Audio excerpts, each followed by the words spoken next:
Listo, doctor, vamos a empezar. Ya.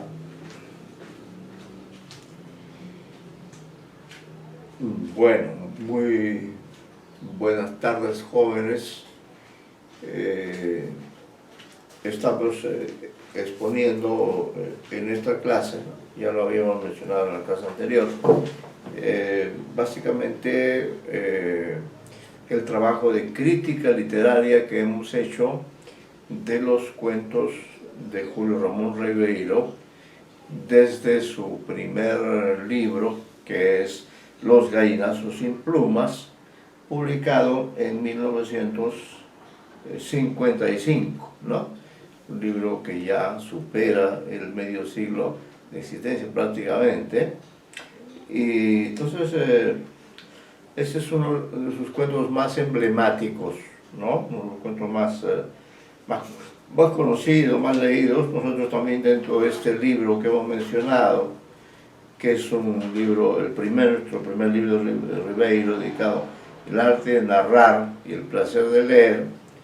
Entonces, queremos leer dentro de las páginas dedicadas a este libro, queremos leer este libro, y esto no siempre aparece en las ediciones que ustedes conocen, apareció como un prólogo, ¿no? Muchas ediciones de las últimas que he visto, incluso las de Mía, dejan de lado este prólogo, ¿no? Y sin embargo ustedes saben que aunque la existencia de un prólogo no es algo necesario, pero si lo hay, sí hay que analizarlo, ¿no? Entonces voy a permitirme informarles a ustedes, voy a leer este prólogo que Ribeiro preparó e incluyó en la primera edición de 1955, ¿no? Y luego ya a través de este examen rápido de algunos textos de este primer libro de 2010, perdón, ingresaremos ya a la lectura del otro libro que ustedes sí tienen ya completamente digitalizado, que es Creador de dos mundos narrativos, Perú y Europa, ¿no? Con el libro con el cual cierro mi trabajo de crítica literaria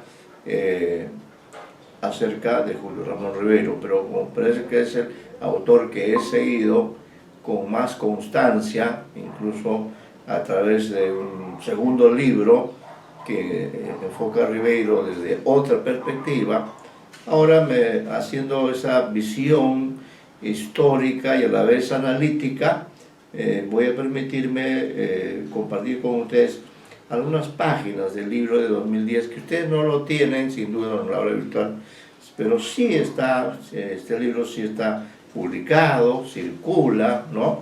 Está, en fin, así ya tiene sus 10 años, y en esos 10 años pues ha hecho ya su recorrido como libro, en el cual yo me propuse, sin pensar en ese momento, pero luego ya he ratificado esta tarea principal dentro de mi crítica literaria, la de escribir en conjunto estos 3 libros de Ribeiro. Para comenzar la visión, como repito, vamos a comenzar con el relato Los gallinazos sin plumas, pero haciendo referencia a que antes de los cuentos propiamente dichos que ustedes han leído, ¿no?, hay un prólogo que Ribeiro dio, o no reproduzco el prólogo, pero sí comento qué decía ese prólogo para entender diríamos, el sentido de la obra cuentística de Julio Ramón Ribeiro, que entre otras cosas se caracteriza por su linealidad. Casi todos sus relatos son lineales y por tanto el análisis desde ese punto de vista se ve facilitado, ¿no?, salvo algunos. Y de otro lado, en este cuento, en este libro, Los gallinazos sin plumas, Ribeiro emplea al 100% una de las opciones que tienen los cuentistas en cuanto al tipo narrador.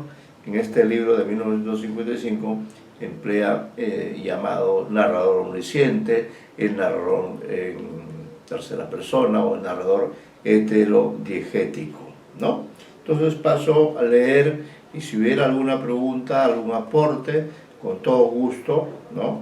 Ya hemos comenzado también en la clase anterior la lectura, pero quisiera que siguieran con atención las ideas que planteamos, y sobre todo para que quienes no han tenido por qué conocer el prólogo de este libro, que repito, muchas ediciones no han incluido posteriormente, ahora conozcan qué dice Ribeiro respecto de su concepción del cuento, ¿no?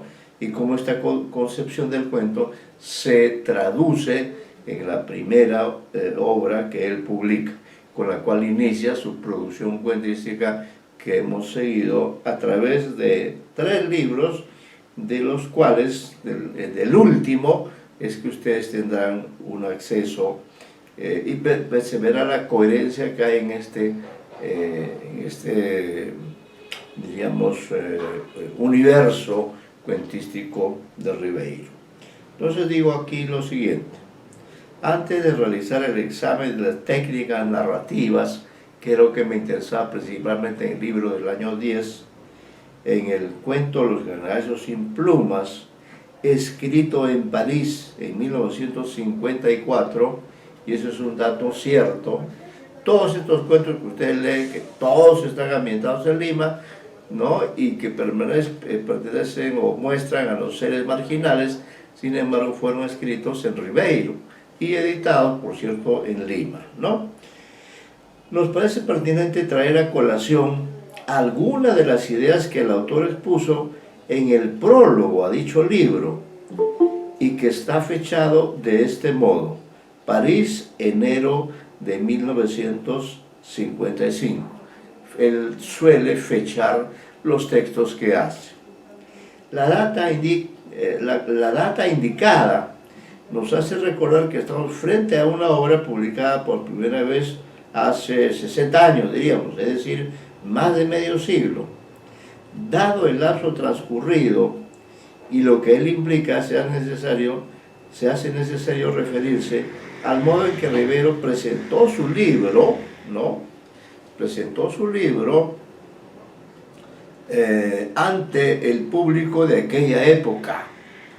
Vamos a ver cuánto hemos cambiado también, o cuánto han ido cambiando los lectores, o se han ido renovando. Es verdad que puede prescindirse el prólogo para evaluar una producción literaria, pero consideramos que en este caso específico la apreciación de dicho texto ayudará a conocer mejor el pensamiento del escritor y las razones que lo llevaron a publicar el libro. De este modo podremos evaluar con más justicia y objetividad los valores artísticos de este primer volumen de Ribeiro, que ha resistido bien el paso del tiempo. Análisis del prólogo. Ribeiro manifiesta que además de las razones de solidaridad editorial con sus compañeros de promoción, Zavaleta, Vargas Vicuña, Congrains, Salazar Bondi, que habían publicado un libro antes que él, lo mueve el propósito de, y lo dice textualmente, marcar una etapa en mi producción, ¿no? Él es consciente que está iniciando su producción. En otras palabras, de dejar una señal ostensible que me permita calcular en lo futuro una eventual evolución. Otros datos importantes son que, excepto uno, ¿no?, todos los cuentos fueron escritos durante 1954, año en que el escritor vivía en París. Ribeiro además es consciente de que su ópera prima constituye una unidad. Es otro dato importante. Este libro es una unidad, un volumen en el que subyace una idea de totalidad que es superior al significado de los textos que integran la colección, lo que no ocurre en cambio con el libro de 1958, Cuentos y Circunstancias. Dicha unidad está dada por el concepto de afinidad. Ese es el criterio que lo ha llevado a reunir determinados relatos y dejar de lado otros que ya habían sido publicados en revistas, pero no los incluye en el libro. Veamos en qué consiste exactamente el criterio esgrimido por el prologuista. Afinidad de estilo, afinidad de técnica, pero sobre todo afinidad de tema y afinidad de intención. Por esta razón he tenido que sacrificar muchos otros relatos cuyo contenido autobiográfico o cuya construcción imaginaria podría romper la armonía del conjunto, ¿no? Entonces ha preferido seleccionar aquellos textos que son afines en el tema y en la intención. Este es el tema dominante y ya ustedes verán la intención que tiene Ribeiro. Y por eso dice, ha dejado de lado otro libro de carácter autobiográfico, aunque este concepto de autobiográfico siempre resulta discutible. En efecto, el libro del 55, voy a decir así, es producto de una concepción artística que Ribeiro asume y da a conocer a sus lectores. De las afinidades enumeradas y que muestran que el autor tiene una visión integral de la especie narrativa que practica, a este le interesa insistir en primer lugar en el aspecto temático. Ya para Ribeiro es importante en un cuento el aspecto temático. Señala que en lo referente al espacio recreado, ¿no? Y el tema en gran medida se determina por el espacio recreado, sus textos están ambientados en la ciudad de Lima, aunque no se hagan referencias directas a ello, pues él prefiere sugerir y no detallar, y cuando menciona nombres específicos, lo hace según él, comillas, porque esos lugares se prestan mejor a las exigencias psicológicas del relato. En suma, nos encontramos pues con historias ambientadas en espacios de la ciudad de Lima, de la década de 50, pero en la unidad temática construida por Ribeiro, también es esencial la presencia de un cierto material humano, así lo dice Ribeiro, de un cierto material humano, es decir, los personajes, ¿no? Si ya lo dijo el espacio en Lima, ¿qué nos dice respecto de los personajes? Dice, en relación con ellos, pertenecen siempre a las clases económicamente débiles, albañiles, sirvientas, pescadores, etc. Son los protagonistas principales. Esto puede revelar una preferencia de orden sentimental o un dictado de orden técnico. En el fondo son las dos cosas: simpatía, deseo de penetrar y comprender esta esfera social, y por otra parte, simplicidad de las anécdotas y de los conflictos que facilitan su transposición literaria. Estos dos aspectos son importantes, diríamos, en todo cuentista, ¿no? Es decir, la identificación sentimental que tiene con los personajes, con los espacios, con la ciudad, con la época, con la atmósfera, ¿no?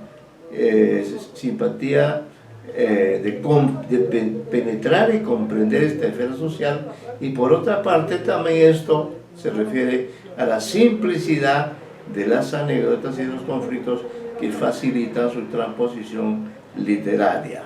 Bien, las ideas anteriormente expuestas muestran la lucidez conceptual del escritor y la conciencia de sus preferencias y de sus limitaciones, aspectos que tienen que ver con el contexto de la época, del cual Ribeiro participa con entusiasmo y convicción. Recordemos que en esos años los escritores de la generación del 50, a la cual pertenece nuestro autor, estaban empeñados en renovar tanto la temática como la técnica del cuento. En relación con los temas, se deja de lado el mundo rural, ¿no? Y se da preferencia a la representación del universo urbano. Y dentro de este se muestran las peripecias de los sectores populares y medios, ¿no? Es decir, el mundo rural no aparece en ninguno de estos relatos, pero por otra parte, al hablar de Lima, prefiere hablar de los sectores populares y medios, a pesar de que él está en París, ¿no? Y tampoco ha vivido en esos sectores populares ni medios, porque él ha sido un miraflorino, pero por razones sentimentales, por razones de carácter ideológico o de, diríamos, de solidaridad, quiere dar protagonismo a estos personajes que son de esos sectores. El asunto de la afinidad de la técnica, ¿no?, que es muy importante en un cuento, también le merece Ribeiro algunas reflexiones muy pertinentes para evaluar las creaciones que incluyó en su libro de 1955. Manifiesta que ha tratado de mantener en cada texto las unidades de lugar, tiempo y acción. Esto es muy importante. Muchos cuentistas es importante mantener las unidades de lugar, tiempo y acción. Y esto creo que él lo ha manejado con bastante énfasis, ¿no? Y no hay relato que escape en exceso a estas tres unidades. Con el propósito de individualizar el respectivo texto y diferenciarlo de formas parecidas como el relato, la narración y la novela corta.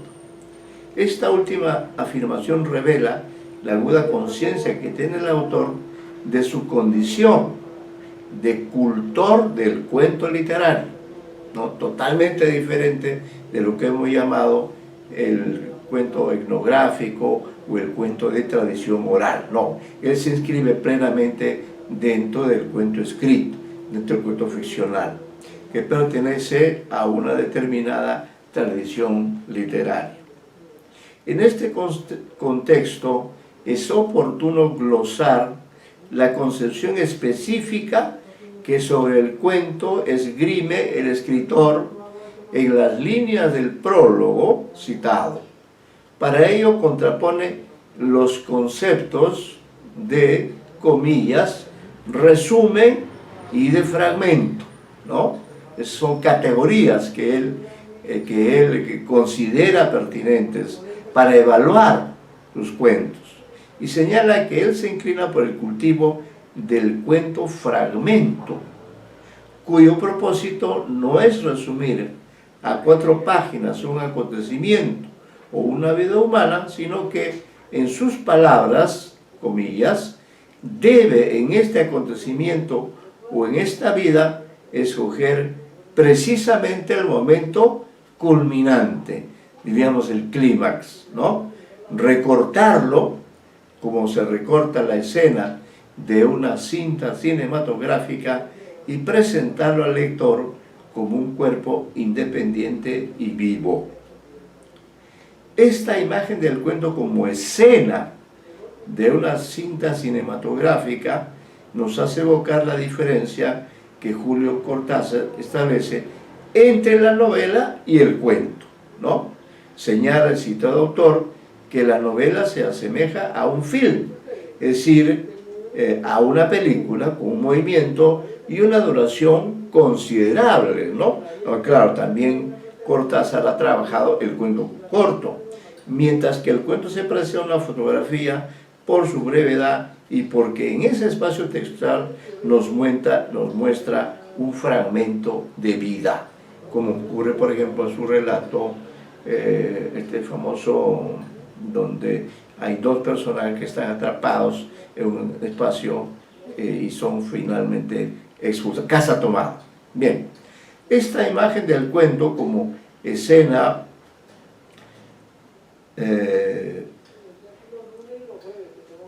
No, a Ribeiro le interesa construir un cuento en el que, como él mismo dice, el lector toma contacto directamente con el nudo de la trama, cuyo sentido se le irá progresivamente revelando.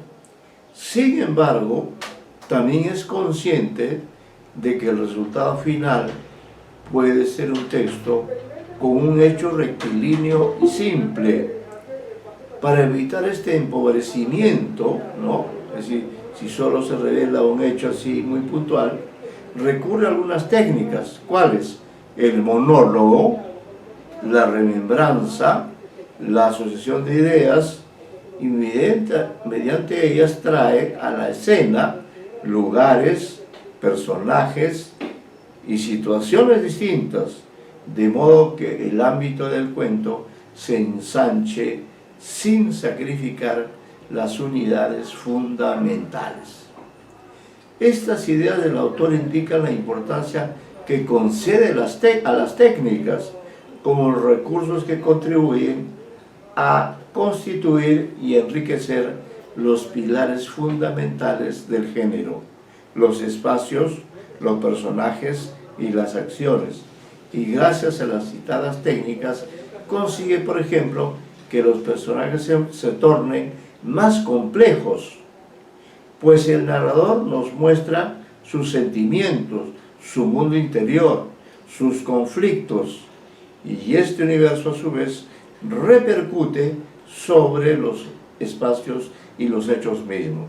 Tendremos ocasión de apreciar en detalle estas características en varios de los textos de este libro. Los conceptos de Ribeiro acerca del estilo y de la intención son igualmente lúcidos y merecen ser citados porque permiten entender el sentido y la forma que les dio a sus creaciones. En cuanto al estilo, manifiesta que su prosa ha buscado escapar de dos peligros: la vieja retórica, ¿no?, y la mera simplicidad. Y señala que en todos los cuentos ha tratado de mantener un estilo homogéneo, donde no se pierda la calidad literaria a pesar de la dureza del tema o de la expresión. Considera que, consciente del carácter artístico de sus relatos, se ha esforzado por mantener un mínimo de sensualidad formal. Es decir, en un relato, por más realista que sea, siempre tiene que haber un trabajo artístico, sea que uno emplee la norma estándar o la norma coloquial, ¿no?, que es lo que ocurre, por ejemplo, con Gálvez Ronceros, que él en cambio usa la norma popular, pero siempre mantiene también él ese carácter artístico, esa sensualidad formal que hace que uno se acerque a un cuento, no solo por la historia, sino también por, diríamos, esa gracia, esa calidad estética que tiene cada texto. Sin duda, la palabra del autor revela en este texto historias muy duras que impactan al lector, pero no se cae en la expresión panfletaria ni en el sentimentalismo fácil, aunque debemos reconocer que eludir estos escollos no debe haber sido sencillo, porque de otro lado, y en cuanto a su intención, el autor declara que ha buscado ser objetivo, pero a la vez se solidariza con la cruda realidad que ha pintado con su prosa.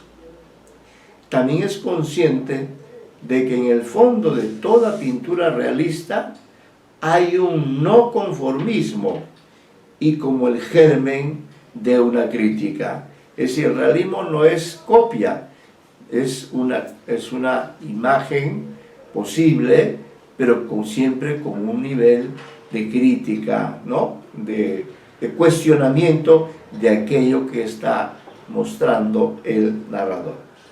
Finalmente, y en calidad de lector de su libro de 1955, el prologuista confiesa que la relectura de sus textos le ha provocado, dice, una impresión de sordidez y dramatismo un poco exagerados.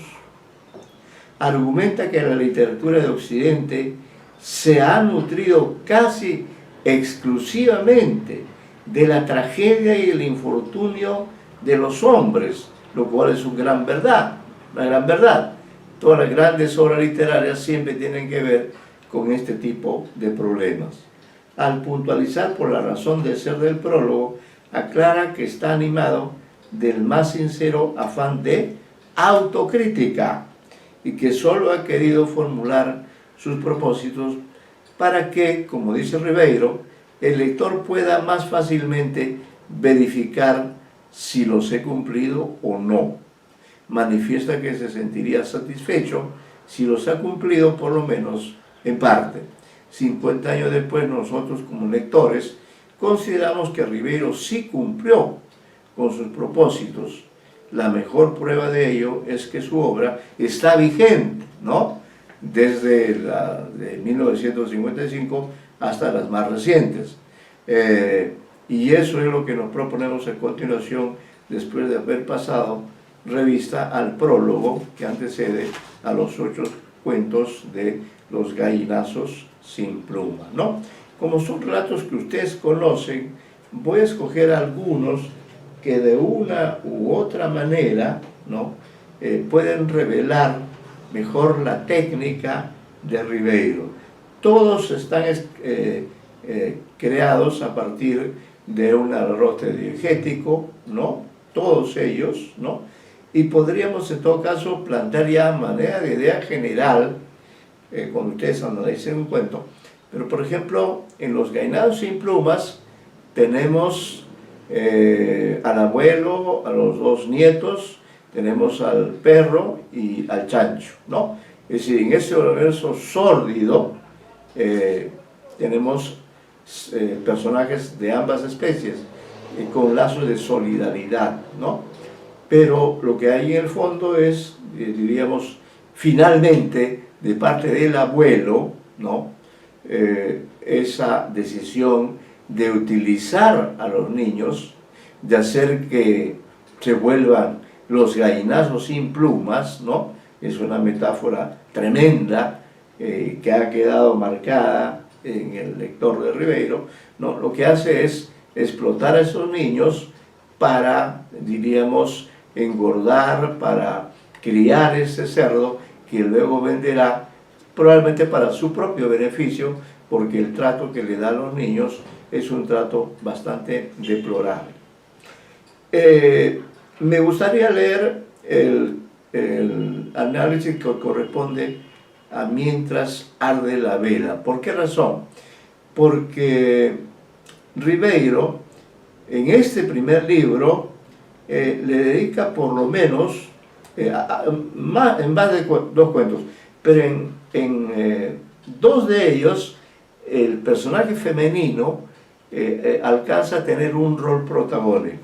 Y además allí, vean ustedes la técnica que utiliza, como el título es un indicativo también de la forma como trabaja Ribeiro, siempre con un arroz heterodiegético, la imagen de una mujer. Se ha dicho también que los personajes de Ribeiro son siempre seres frustrados.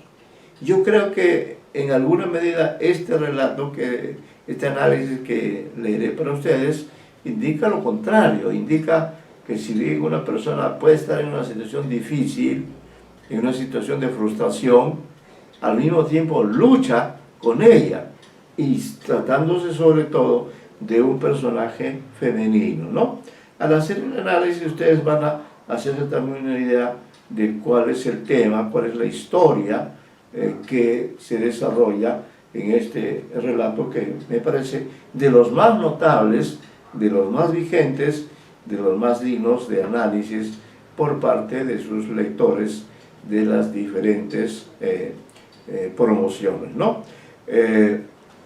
Está el análisis, que tampoco es muy extenso, y luego viene también el cuadro respectivo, donde hemos ubicado como, por ejemplo, toda la reflexión del personaje se centra en una habitación, que hay un objeto que es importante, que es otro aspecto que Ribeiro maneja muy bien, la importancia de una vela, por eso el relato se llama Mientras arde la vela, y luego los personajes, que son varios de ellos, destacando especialmente los personajes femeninos, y por contraste, en cambio, los personajes masculinos son sórdidos, son aquellos que pueden llegar a frustrar el proyecto de una familia pobre, austera,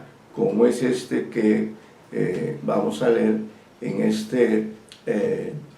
estas páginas, que se refieren a Mientras arde la vela, ¿no? Que quisiera que cantáramos como el título mismo es parte integral, como ha integrado el título dentro de la anécdota en sí misma, ¿no?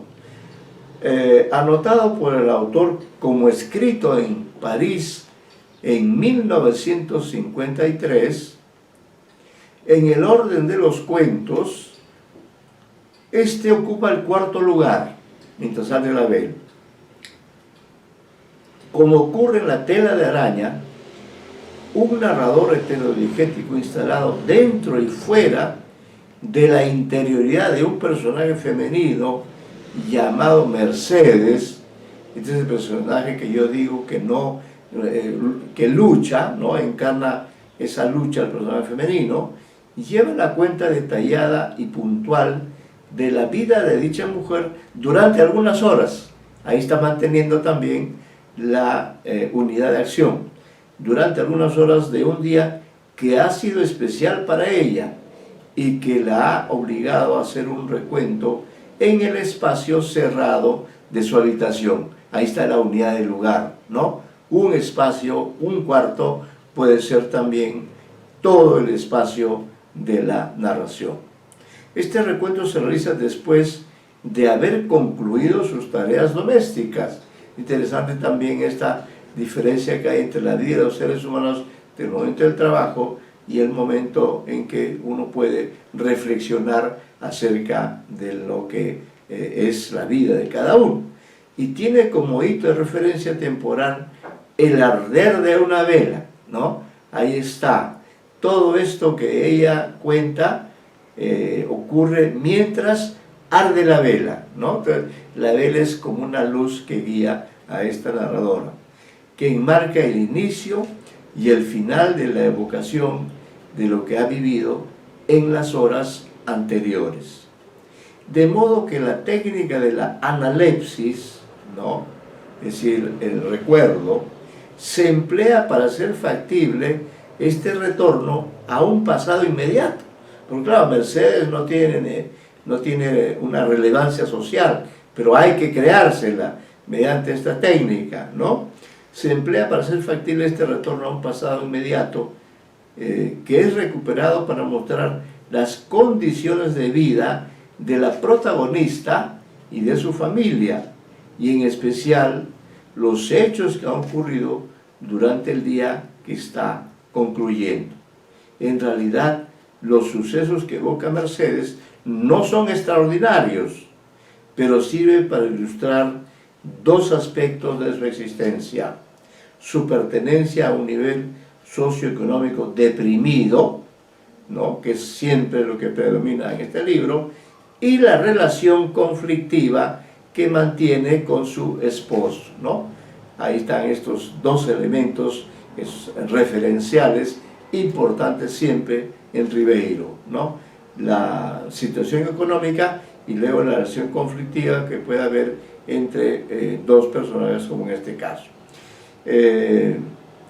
La relación conflictiva que mantiene con su esposo Moisés por las diferencias de comportamiento, ¿no? Aquí el contraste entre los personajes y de actitudes frente a su situación de pobreza. El narrador, a través de los ojos de la protagonista, nos hace ver las huellas del deterioro de esta última y los signos de pobreza en que viven en un espacio cerrado que alberga a los 3 integrantes del grupo familiar. Entonces los personajes son 3, no 2, sino 3. Habría que agregar el hecho de que este cuento es el único del libro donde existe una familia completa tradicional: esposo, esposa, hijo, mientras que en el elenco de personajes de los demás textos falta siempre un integrante de la familia nuclear, ¿no? Por ejemplo, en Los Guerreros sin Plumas no está la presencia del padre ni de la madre, solo está el abuelo y los 2 nietos, ¿no? Observemos cómo se ve Mercedes a sí misma, a los suyos y al espacio que los cobija, ¿no? Y entonces recurre aquí al monólogo y dice: me acostaré cuando termine de arder. Y pensó y se miró las manos agrietadas por la lejía. Luego su mirada se posó en su marido, en su hijo, en los viejos utensilios, en la miseria que se cocinaba silenciosamente bajo la débil luz. Había tranquilidad, sin embargo, un sosiego rural, como si el día cansado de vivir se hubiera remansado en un largo sueño. Unas horas antes, en cambio, la situación era distinta. Es decir, el momento de la reflexión es un momento distinto. Como es típico en la mayoría de los relatos de este libro, se produce un rápido cambio en el plano temporal. Se pasa del presente, de ese presente tranquilo, de reflexión, al pasado, a través del recuerdo de Mercedes. Y es la imagen yacente actual de Moisés dormido, Moisés es el marido, la que permite a la protagonista acordarse de la misma imagen unas horas atrás, cuando su esposo fue trasladado inconsciente por 2 obreros que lo trajeron cargado, ¿no? Es el momento sórdido, el momento preocupante, cuando unas horas antes lo hacen llegar a su casa cargado. Pero la evocación de ese hecho se hace directa y presente debido a que el narrador emplea la técnica de la escena dialogada, de modo que los lectores vemos el cuerpo del accidentado, el movimiento y voces de los cargadores. Y después de esta imagen que ubica a Moisés en el ámbito de la casa, ya está también entonces integrado al ámbito donde están ocurriendo los hechos, Mercedes continúa su tarea de reconstruir paso a paso lo que aconteció desde ese momento hasta un poco antes de los instantes en que se dedica a recordar.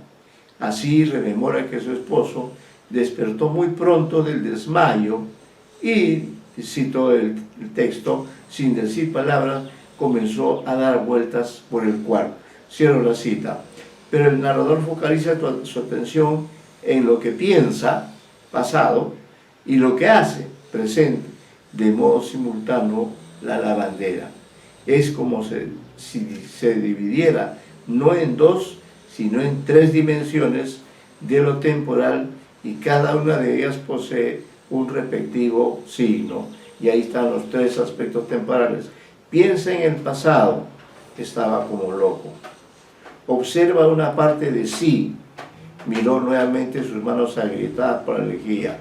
Piensa en el futuro, si pudiera abrir la verdulería no tendría que lavar jamás, ¿no? Entonces, en el pensamiento del personaje está, diríamos, la observación de lo que es de la vida de miseria, de la vida de inseguridad, justamente por la presencia del esposo. Luego se observa a sí misma, dice, miró nuevamente sus manos agrietadas por la lejía, ¿no? Este es un signo muy importante del trabajo duro que ella realiza, pero también piensa en el futuro, ¿no? Dice, si pudiera abrir la verdulería, no tendría que lavar jamás. podríamos indicar que lo esencial de la conducta de la protagonista consiste en esta tensión que la hace pasar casi sin transición de un plano a otro de la temporalidad. Es también remarcable el detalle del narrador de fijarse en las manos de Mercedes, pues ellas dan testimonio de la dureza de su trabajo y del deterioro de su propio cuerpo, y a la vez le ayudaría a iniciar una nueva vida en la que, comillas, tras el mostrador, dice ella, despachando a los clientes, no solamente descansaría, sino que adquiriría una especie de autoridad que ella sabría administrar con cierto despotismo, ¿no? Entonces, todos los elementos que aparecen en un relato son importantes. Empero, el entusiasmo que experimenta Mercedes al imaginarse un futuro gratificante contrasta con el duro presente, ¿no? El duro y inevitable presente que vive y al que vuelve, pues allí está la presencia dormida de Moisés, que le hace recordar al Moisés despierto. El relato juega con esa oposición sueño-vigilia. En efecto, a los pocos minutos de haber llegado en estado de inconsciencia, el personaje despertó y, como parece ser costumbre en él, se dedicó a importunar a su esposa. Esta le propinó un empellón y Moisés volvió a caer y a perder el sentido, ¿no? Esta actitud de ella hace que nuevamente el personaje masculino, diríamos, quede inactivo.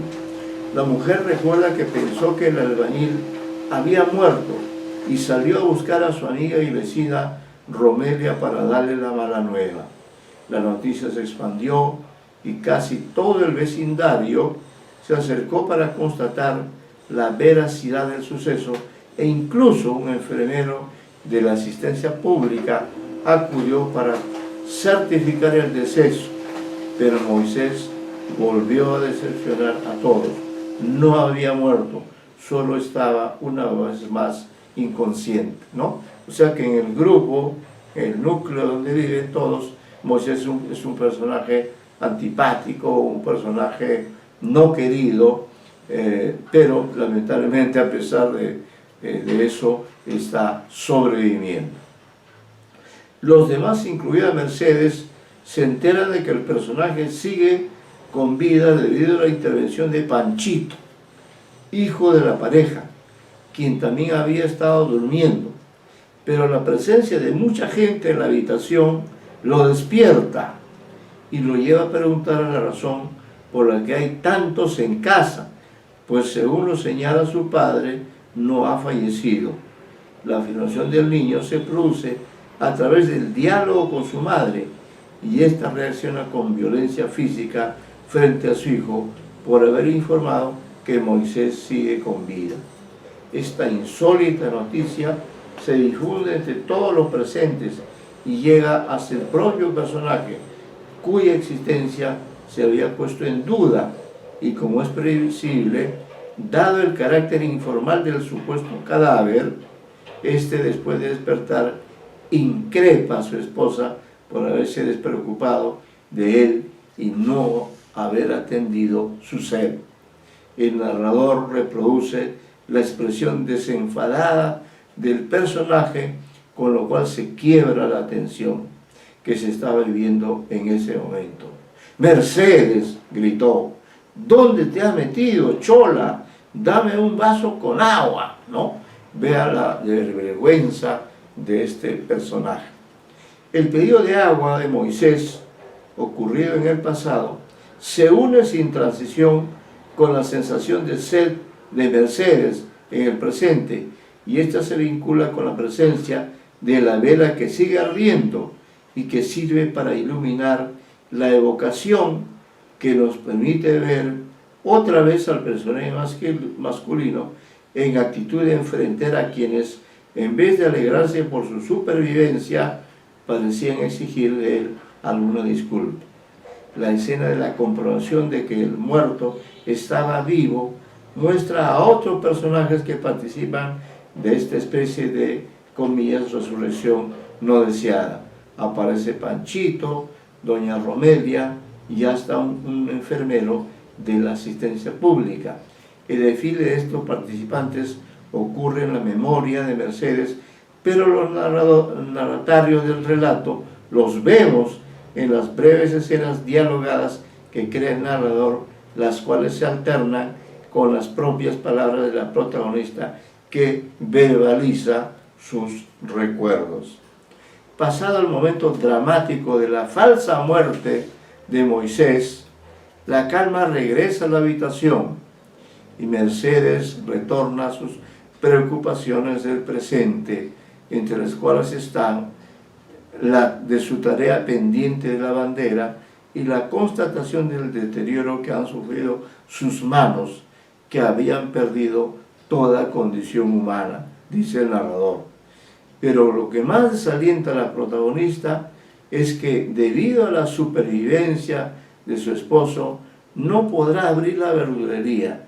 Esta desfavorable situación está ligada a la percepción de que a sus espaldas la vela ardía, se obstinaba en permanecer, lo cual contrastaba con su estado de cansancio y su deseo de dormir. Empero, aún en esa situación de extremo cansancio, Mercedes se muestra como un personaje que no pierde de vista su circunstancia actual. Por ello observa a Moisés y a Panchito en estado de sueño y a su vez se imagina a ella soñando, pero ese sueño estaría lleno de imágenes positivas que contrastan con su desfavorable presente. El narrador sorprende en la interioridad de la protagonista los deseos que ella atesora en relación consigo y con Panchito. Es pertinente transcribir las imágenes que el narrador ha capturado en la mente de Mercedes. Y cito acá lo que el narrador ha captado en la mente del personaje femenino. Panchito roncaba con la guaraca enredada entre los dedos. Si ella durmiera a su vez, ¿con qué estaría soñando? Tal vez con un inmenso depósito de verduras y unos guantes de goma para sus manos callosas. Soñaría también que Panchito se hacía hombre a su lado y se volvería cada vez más diferente a su padre, ¿no? Es el nivel de reflexión que hay en el relato.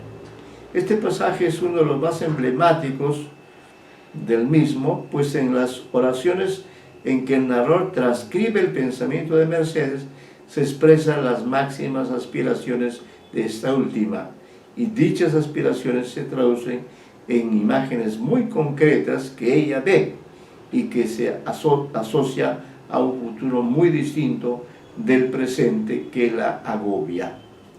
Ese porvenir es un deseo muy arraigado en la conciencia de la protagonista y se grafica en figuras que son parte de su imaginario colectivo. Es decir, su objeto del deseo, ¿cuál sería?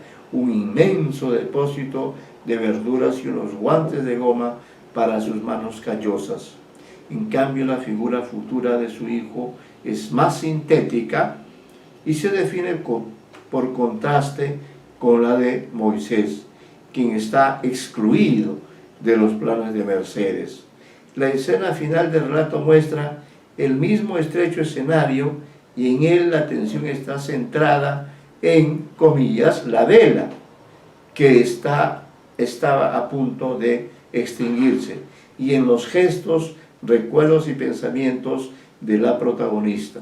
Lo más destacable es la tranquilidad que ha alcanzado Mercedes y que le permite manipular una y otra vez la ropa sucia que yace en una canasta con el propósito de ubicar dentro de ella la botella de aguardiente que ella quiere poner junto a las demás pertenencias de Moisés, el nivel, la plomada, las espátulas, a fin de que éste siga bebiendo y ello lo lleve a terminar mal. Esta esperanza explica que Mercedes se tienda en la cama y abrace a su marido. En ese mismo momento la vela se apaga y la mujer, aún despierta, se frota las manos como si de pronto hubieran dejado ya de estar agrietadas. Pese a la dureza de su vida, este personaje alberga algún matiz de esperanza con respecto a su futuro, y esa esperanza se relaciona con la necesidad de eliminar a su marido, para lo cual ella pone a su alcance la bebida que está prohibida que ingiera Moisés, pues el enfermero dijo: ni una gota más de alcohol, y ya lo sabe bien. De modo que el relato muestra la actitud de lucha de la protagonista contra la adversidad, encarnada sobre todo en su esposo, a quien busca eliminar, facilitándole el consumo de aquello que se le ha prohibido. El final abierto deja la sugerencia de que Moisés, en cuanto despierte, echará mano a la botella. Esa posibilidad anima a Mercedes y la lleva a imaginarse con las manos sucias, ¿no? Entonces, acá vemos el análisis de este relato, del típico cuento, cuento fragmento, ¿no? Porque todo el relato no es sino algunas horas en la vida de este conjunto de personajes, que creo que es uno de los pocos, en los cuales está la familia completa, pero en todo caso es una familia en una situación de miseria, ¿no? En una situación en la que diríamos el personaje más importante desde el punto de vista del futuro de la familia es Mercedes, a quien el narrador concede el rol de hacernos saber exactamente cuál es su drama doméstico, su drama conyugal, y cómo dentro de ese drama conyugal la figura de un personaje indeseable como es Moisés la lleva incluso a pensar en que este personaje pueda morirse, ¿no? Y que de esa manera ella pueda librarse de él.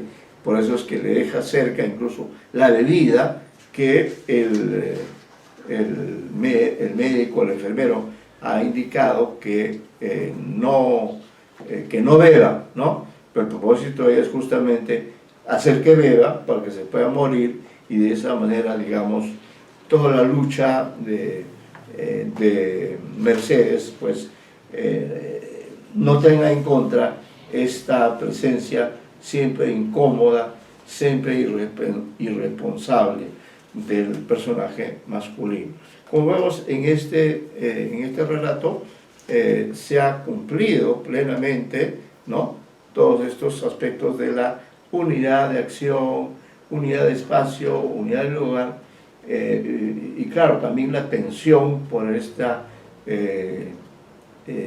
muerte, aparente muerte de Moisés, que no termina en muerte, es simplemente un desmayo después de haber ingerido local, y siempre esa esperanza que está de principio a fin, a pesar de todas las dificultades,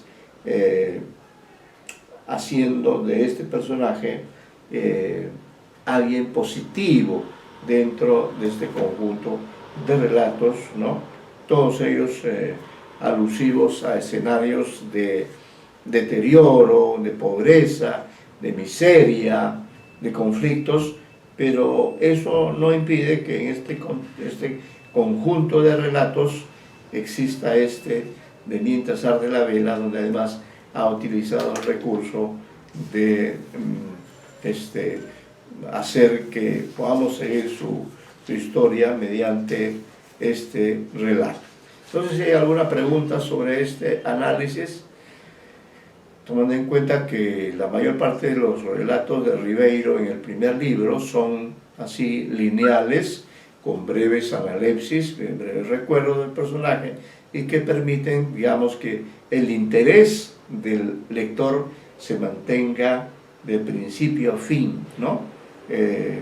Y que pueda redondearse el objetivo del narrador, que es también, en este caso, el de identificarse con la figura femenina de Mercedes, ¿no? Bien, no sé si hay alguna pregunta o algún comentario. Bueno, de este texto quiero también dar lectura a otro breve análisis que hemos hecho de este relato, que también tiene vigencia, tiene actualidad, diríamos, ¿no?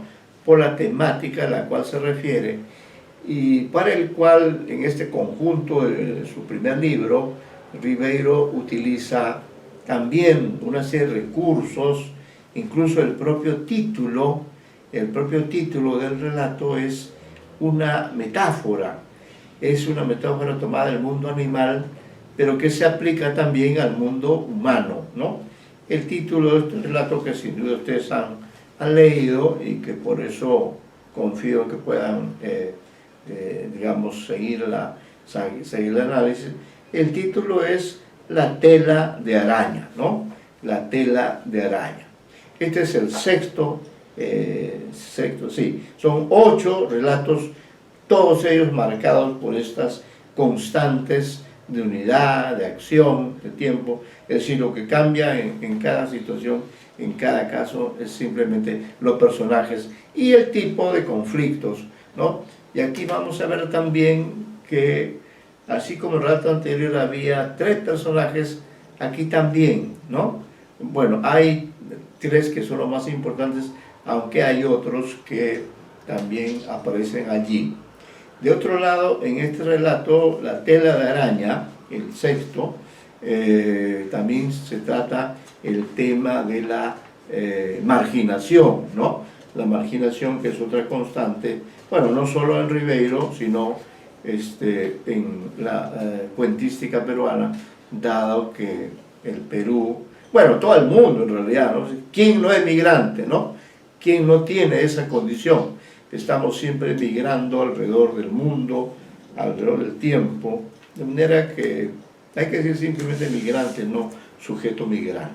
Bueno, este texto entonces se llama La tela de araña, y a través de la lectura pues les estamos dando también un modo de acercamiento al tipo de análisis que queremos que ustedes hagan de algunos otros cuentistas, que pueden ser de la promoción de Ribeiro o de otras promociones, ¿no? Para de esa manera tener una visión matizada del cuento. La tela de araña, el sexto relato del libro, de 1955, escrito en París en 1953, igual que en todos los otros, un narrador heterodiegético que emplea la tercera persona omnisciente, cuenta la historia de un personaje femenino de nombre María. ¿Ven? También aquí la protagonista es una mujer. De modo semejante a Mercedes, de Mientras arde la vela, esta protagonista, ubicada en un espacio cerrado, es otra coincidencia, en Ribeiro es esta preferencia por los ambientes cerrados, pasa algunas horas de su existencia dedicada a esperar y realizar un recuento pormenorizado de lo que le ha ocurrido en la ciudad desde que vino de Nazca, ¿no? Es decir, ahí está, digamos, el espacio es mínimo. Entonces, ¿cuál es la estrategia de Ribeiro? Hacer que funcione el recuerdo. Y entonces, a través del recuerdo podemos ver el recorrido biográfico y los conflictos que han ido apareciendo en la historia de este personaje femenino, ¿no?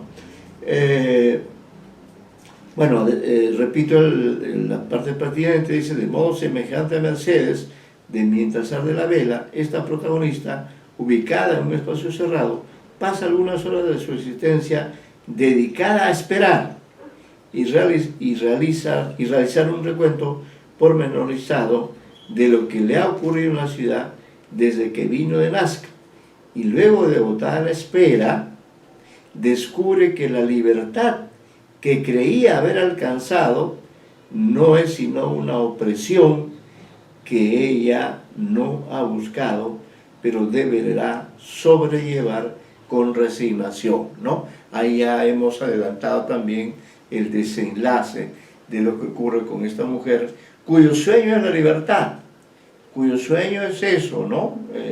La libertad, pero que en contraste con ese sueño, lo que hay más bien es una nueva dependencia. En cuanto a la técnica empleada para desarrollar la historia y estructurar la trama, cabe señalar que en este cuento se retoma el recurso de in media res, ¿no? También es un cuento fragmento, es decir, se aborda al personaje en un momento crucial de su vivir y a partir de allí se le sigue en sus acciones y en sus recuerdos hasta mostrar el desenlace a que conduce este devenir. Incluso habría que indicar que en este caso la historia se inicia muy cerca del final, casi en el clímax, ¿no? Propiamente en la situación de clímax previa al término de la anécdota. Desde el punto de vista de la temporalidad, es factible contraponer las pocas horas que comprende el tiempo de la historia, ¿no?, con el tiempo psicológico en el que María recuerda su pasado, el cual está constituido por varios años, ¿no? Pues lo que se nos cuenta es breves horas de la vida del personaje, pero al mismo tiempo, a través del propio relato y del propio recurso narrativo, conocemos cuál ha sido el pasado de esta mujer. Esa es la diferencia, ¿no? Con el tiempo psicológico en el que María recuerda su pasado, el cual está constituido por varios años. Y esta evocación nos permite comprobar que la suya ha sido una existencia desfavorecida y marginal, propia de muchos de los que integran el sector social, cuyos dramas concentran el interés y la atención del narrador. Así nos enteramos de que no conoció a su padre. ¿Ven? Esta mujer tampoco tiene su familia completa, no conoció a su padre, que emigró muy pronto a la ciudad.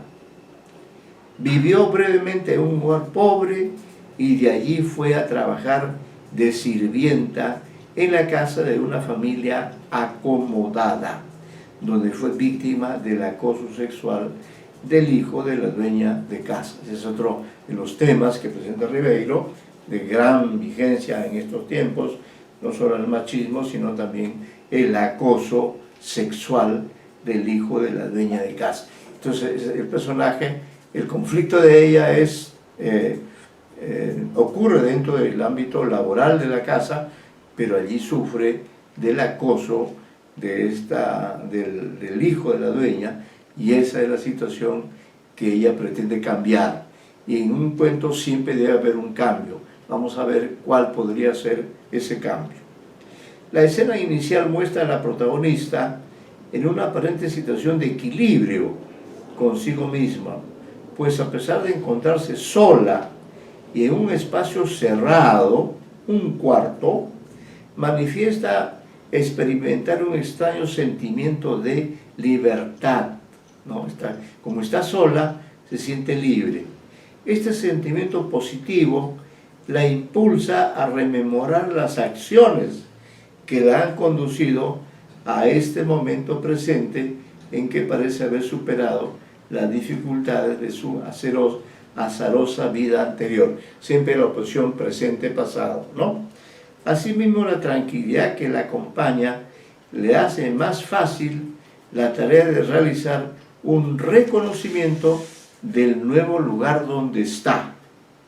Es un lugar desconocido, nunca ha estado allí, y de aceptar que aunque esté menos cómoda que en la casa de donde viene, en su actual hábitat está libre de deberes y esa circunstancia le parece favorable, ¿no?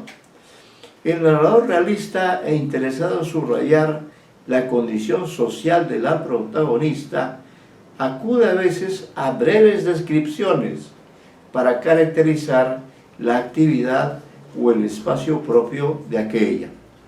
Y aquí reproducimos un fragmento del texto, del cuento.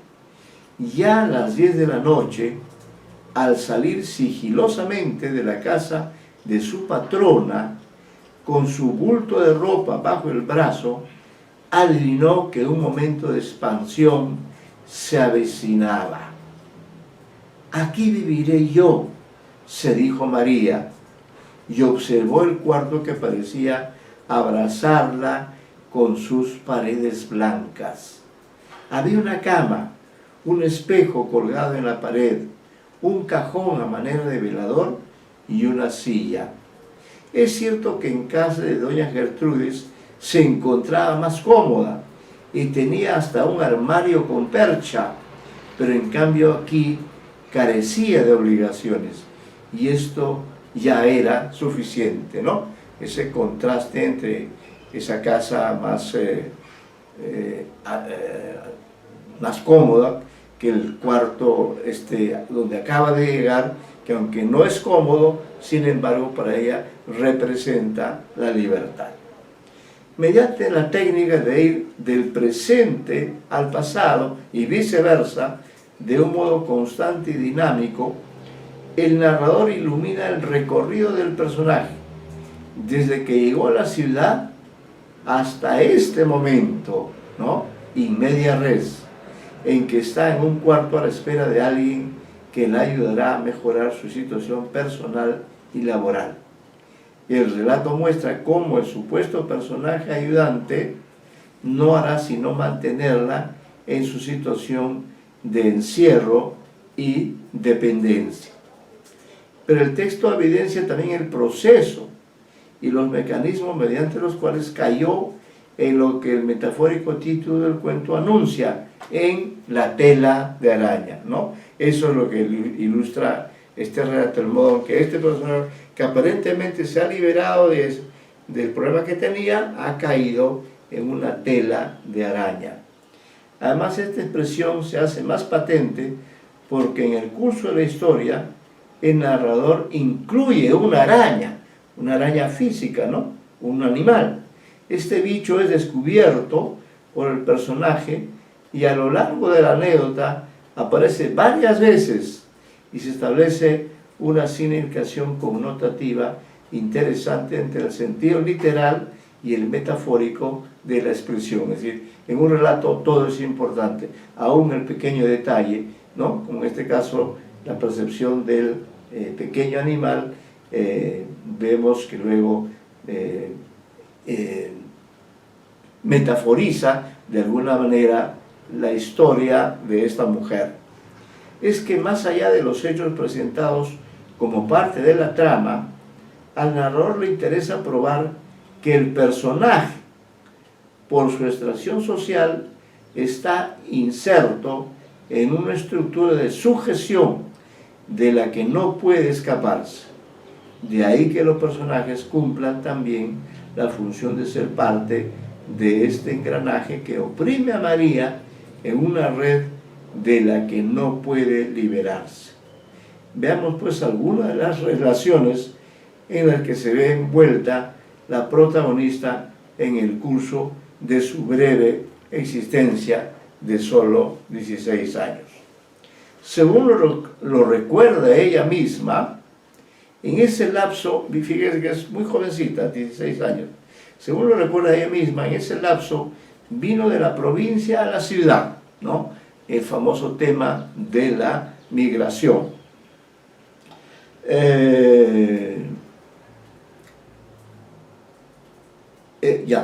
Según lo recuerda ella misma, en ese lapso vino de la provincia a la ciudad, se alojó en casa del negro Julio, ¿no? La calificación es del narrador. En la casa del negro Julio, a donde llegara de Nazca con una carta de recomendación. Ya que no tiene familia en Lima, pero va con una carta a la casa del negro Julio. El negro Julio no quería que trabajara, alegando su corta edad, y no le faltaba razón, ¿no? Empero la mujer de Y dice el narrador, una zamba gorda y revoltosa pensaba lo contrario y consideró que había que meterla de sirvienta por algún lado, ¿no? Es decir, tenemos una pareja de personajes que seguramente son también migrantes, son muy pobres, sin embargo, dentro de esta pareja, el negro Julio piensa que la joven que acaba de llegar no debe trabajar. ¿Por qué? Porque solo cuenta con 16 años, ¿no? Entonces es un peligro. Mientras que la mujer, ¿no? Dice, una zamba gorda y revoltosa pensaba lo contrario y consideró que había que meterla de sirvienta por algún lado. Ya dentro de los cánones establecidos se supone que una migrante debe trabajar de sirvienta. No deja de ser curioso que mientras el jefe de la casa piense en la condición de adolescente de María y considere que no está apta para incorporarse al mundo laboral, la mujer se incline por lo contrario, y el argumento que esgrime alude a su propia experiencia, ¿no? Dice ella, yo he trabajado desde los 12 años y ella tiene ya 16, ¿no? Sin duda el punto de vista de la mujer responde a una realidad en el mundo urbano limeño, el cual recibe a muchas jóvenes que vienen del mundo rural y se emplean para trabajar en condiciones difíciles, como es el caso de la protagonista de este relato. En ese sentido, La tela de araña responde al modelo del cuento neorrealista que predomina en el libro de 1955. Y dice, bueno, acá hay una cita de Higgins, dice, la experiencia de María no es solo la de una mujer en una sociedad dominada por los hombres, sino también la de una inmigrada, un sikh que pongamos aquí, de las provincias. Como tantos provincianos, ha venido a la capital desde Nazca en busca de una vida mejor, ¿no? Esa es la razón de la migración, ese ha sido el motivo principal por el cual Lima ha crecido tanto, porque todos hemos venido con la ilusión del objetivo que nos permitiría realizar esta capital, en busca de una vida mejor, pero en vez de realizar sus esperanzas se ve maltratada y explotada. Eso es lo que dice Higgins. Lo destacable es que esta denuncia de una situación de explotación la realiza el autor profundizando en el punto de vista del propio personaje que sufre este problema y que a través de sus experiencias y vivencias se da cuenta de ello y de la imposibilidad de escapar de esa tela de araña. El relato muestra paso a paso el recorrido de la protagonista desde cuando cayó en la red hasta el momento actual, en el que cree haber escapado de dicha red y descubre que sigue dentro de ella. María recuerda su presencia en la casa de doña Gertrudis, que es la casa de la que se ha ido, ¿no?, con su atado de ropa, donde vivió su primera experiencia laboral como sirvienta, que es usualmente el rol que está reservado para las personas de estas condiciones, ¿no? Denominación con que era y es conocido este trabajo dedicado a realizar, término que además se emplea incluso hasta hoy, denominación con que era y es conocido este trabajo dedicado a realizar las labores domésticas en un hogar que pertenece a una clase social que está muy por encima de la de María, por lo cual se establece una relación no de dependencia, sino de dominación y sujeción muy humillante para quien cumple su tarea en el ámbito de una casa y que está sometida a los abusos, ¿no?, de cualquiera de los integrantes de la familia que emplea los servicios de la sirvienta. El narrador elige la figura del hijo de la dueña de la casa para ilustrar el comportamiento agresivo y prepotente de un personaje que quiere abusar sexualmente del adolescente. A través del recuerdo de esta, pero traducido ese recuerdo en escenas vívidas, vemos y oímos el desarrollo de esta relación que no llega a consumarse por la resistencia de María a satisfacer los deseos de aquel a quien ella llama, comillas, el niño Raúl.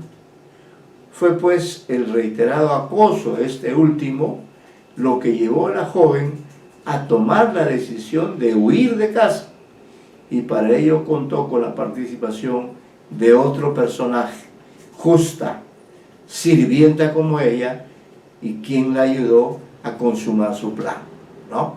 Justa es otra sirvienta vecina de la protagonista, que su nombre incluso es connotativo, Justa, sirvienta como ella, y quien la ayudó a consumar su plan. Antes de destacar el rol de Justa en el desarrollo de los sucesos, es pertinente subrayar la percepción que María tiene del niño Raúl, ¿no? El hijo de la casa, donde había estado trabajando, pues dicha percepción se vincula con el título del relato y por tanto con la simbología que busca establecer el narrador, para lo cual recurre a la propia apreciación de la protagonista. Además, la presencia de este elemento surge a partir de la asociación pasado, presente, pasado, que es un mecanismo constante para el progreso de la acción. En efecto, María, situada en el presente de los hechos y ubicada en el cuarto donde espera a Felipe Santos, su supuesto protector, mientras recuerda las palabras y los gestos amenazantes del niño Raúl, observa que, comillas, una araña de largas patas surgió detrás del espejo, comillas, dio un ligero paseo por la pared y regresó a su refugio, ¿no? Entonces vemos que Ribeiro está mostrando la tela de la araña social en la que está inserta la protagonista, y eso también se refleja en el plano de lo simbólico, en la presencia de este animal, la tela de araña, que precisamente se caracteriza por eso, ¿no? Por atrapar a sus posibles víctimas con la ayuda de esta tela. Este descubrimiento la lleva a recordar que el niño Raúl era aficionado a las arañas y que la llevaba a ella para que la ayude a espiarlas en las copas de los cipreses. En ese instante el narrador, ubicado en la mente de la protagonista, exterioriza una imagen de ella acerca de su perseguidor. La expresión es muy vívida y grafica la sensación de temor del adolescente.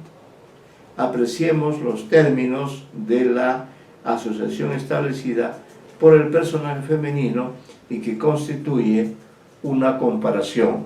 Y cito aquí el relato, dice: él mismo siempre le pareció como una especie de araña enorme, con sus largas piernas y su siniestra manera de acecharla desde los rincones. Es decir, la protagonista, que es María, animaliza a Raúl, lo ve a Raúl como si Raúl fuera una araña, ¿no? Y curiosamente a Raúl le gustaban las arañas, y esto me hace recordar que hay un relato de Escorpio, donde también interviene de manera protagónica en una pelea entre dos hermanos este otro animal, que es el escorpio o escorpión.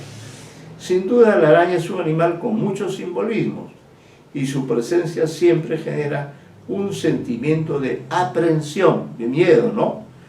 Pero en este cuento la tela que dicho insecto crea para tapar a sus víctimas es una extraordinaria metáfora para significar la sujeción al sistema social opresor que sufre María. Lo interesante es que el cuento muestra también el modo en que este sistema opresor utiliza personajes del mismo nivel social y laboral que la protagonista para arrojar más a esta. Nos referimos a Justa, ya mencionada, que se desempeña como sirvienta en una casa vecina a la de los patrones de María.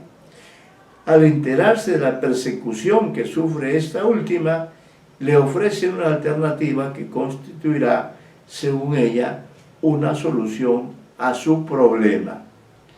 La convence para que huya de la casa de doña Gertrudis y se vaya a alojar a la habitación de Felipe Santos, quien la protegerá y le conseguirá un nuevo trabajo. La presencia de María en dicho cuarto indica que la acción planeada por Justa se cumplió. Nos parece revelador subrayar el comportamiento de los personajes femeninos de este relato en relación con la protagonista.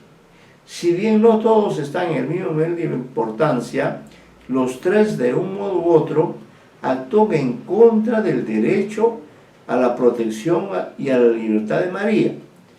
Recuérdense que la mujer del negro Julio, disintiendo de la opinión de éste, piensa que María debe ir a trabajar.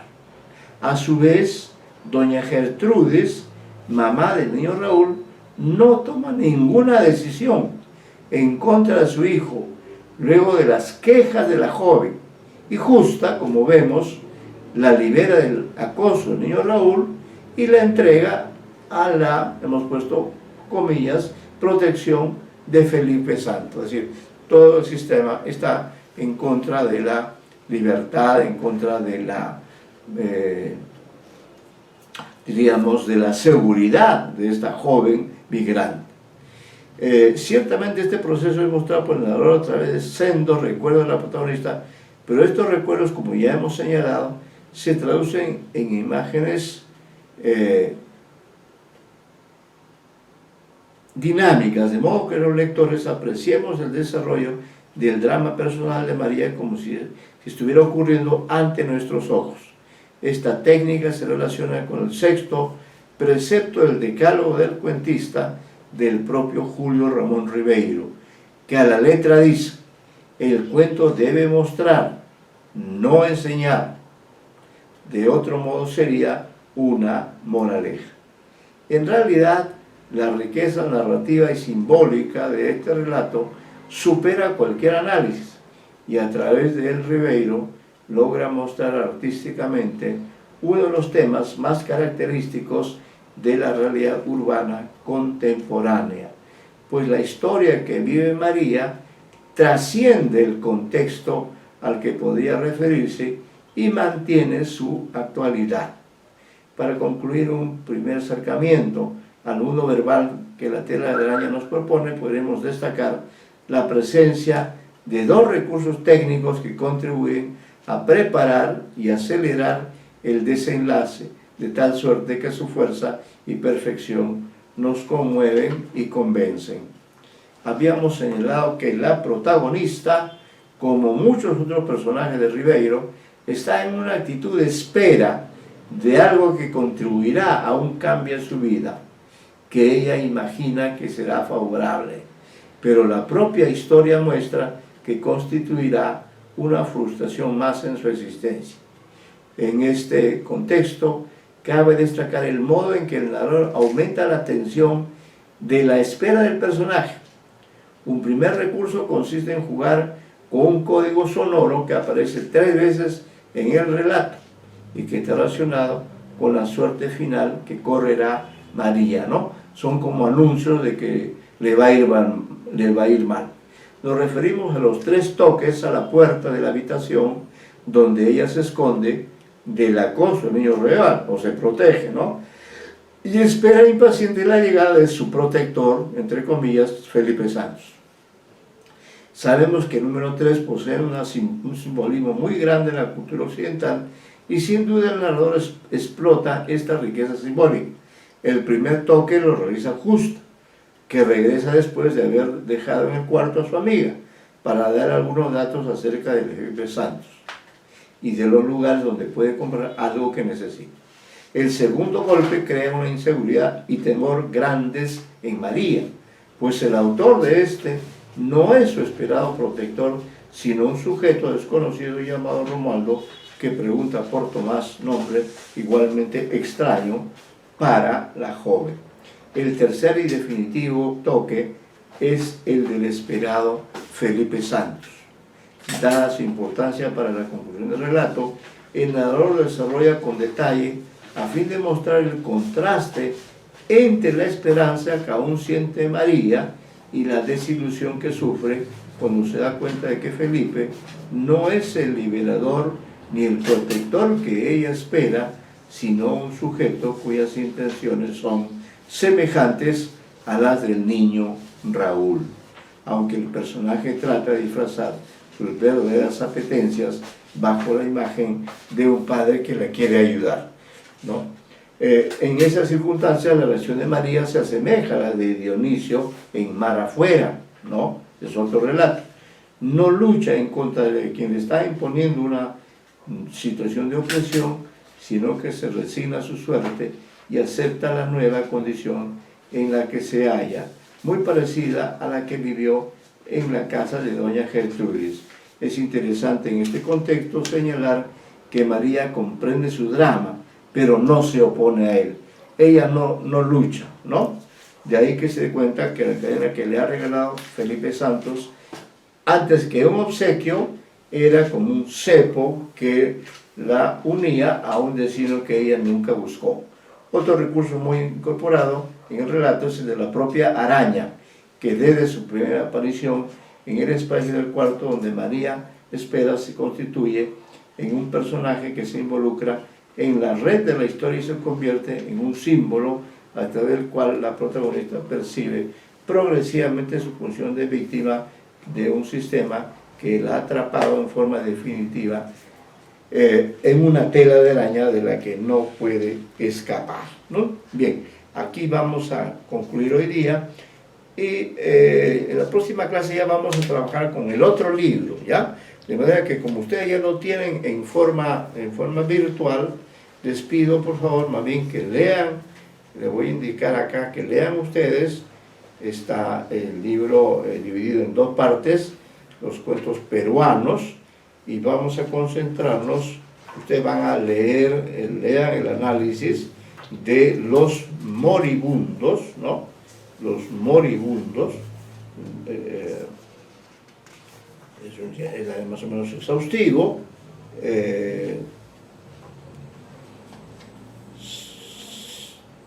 sí, en principio vamos a trabajar con el análisis de los moribundos en la próxima clase, pero queda ya eso sí bajo la lectura, bajo el deseo o la obligación de que lean ustedes y puedan hacer todas las preguntas acerca de ese cuento. Allí nos quedamos. Que entreguen los trabajos, los que faltan, solamente han entregado 6. Que faltan entregar. Informes. Pero hay varios que faltan. Que hay algunos que no han entregado todavía. Sino después hay que poner 00. Quiero en todo caso recordar que quienes han entregado... Sí, usted los tiene ahí impresos. Sí, está... Son 6. Bueno, estos no son los otros relatos, los tengo en... Pero sí... son 6 alumnos los que han entregado. Acá está, sí. Ha entregado, y además el informe se lee, Ayas no vino. No vino. Ha entregado, pero no lo ha leído. El señor Chumbe sí, ya no solamente entregó, sino que leyó. Luego Maldonado Galindo también leyó, ¿no? Y fueron informes muy interesantes. Luego Mitma también leyó, también muy interesante el informe.